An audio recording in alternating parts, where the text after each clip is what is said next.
بسم اللہ الرحمن الرحیم۔ السلام علیکم محترم ناظرین۔ اللہ کے نبی حضرت نوح علیہ السلام بار بار اپنی امت کو اللہ کا پیغام سناتے رہے کہ وہ آپس میں ایک دوسرے پر ظلم نہ کریں، احساس محبت کو قائم کریں، نسل ذات کے نام پہ ایک دوسرے کو تکلیف نہ دیں، رشتوں کی قدر کو مقدم رکھیں۔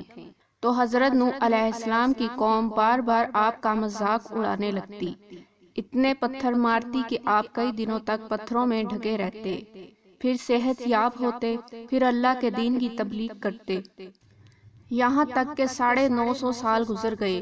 بالآخر اللہ کے نبی نوح علیہ السلام نے ہاتھوں کو بلند کر کے اللہ کے دربار میں دعا کی، اے اللہ، یہ میری امت کبھی ہدایت نہیں پائے گی، اے پروردگار، یہ تیرے عذاب کا مذاق اڑاتے ہیں، انہیں دکھا کہ تو کیا طاقت رکھتا ہے۔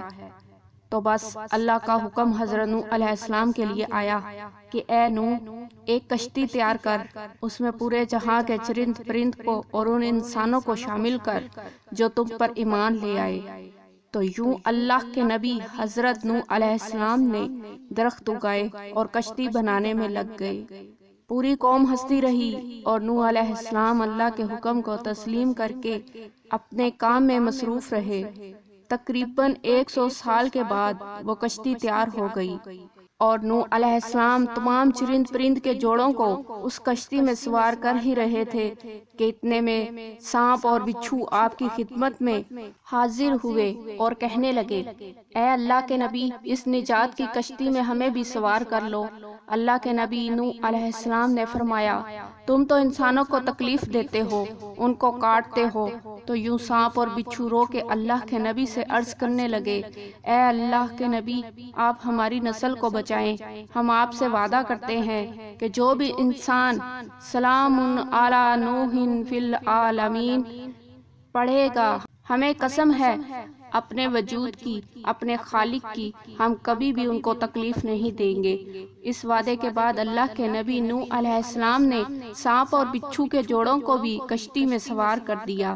اس نجات کی کشتی میں جو انسان سوار ہوئے، جو مخلوقات سوار ہوئی، سوائے ان کے سب اللہ کے عذاب کے سبب کنار ہو گئے۔ طوفان تھمنے کے بعد اللہ کے نبی نوح علیہ السلام نے زمین کو پھر سے آباد کیا، ہر مخلوقات زندگی بسر کرنے لگی۔ لیکن اس آیات کو کسی بھی حیوان نے آج تک نہیں بھلایا، اور اللہ پاک نے اپنی کتاب کی سورۃ الصافات میں اس آیات کو محفوظ کر دیا۔ آج بھی جنگل بیابان میں جب بھی کسی سانپ بچھو یا حیوان کے سامنے جب بھی اس آیات کو پڑھا جاتا ہے، سلام علی نوح فی العالمین، تو سانپ ہو، بچھو ہو یا کوئی بھی حیوان و جن اس آیات کے احترام اور اس کے پس پشت وعدے کو سمجھ کے انسان کے قریب نہیں آتا۔ اور بے شک اللہ نے اپنی کتاب میں ہر پریشانی، بیماری اور مصیبت کا علاج رکھا ہے۔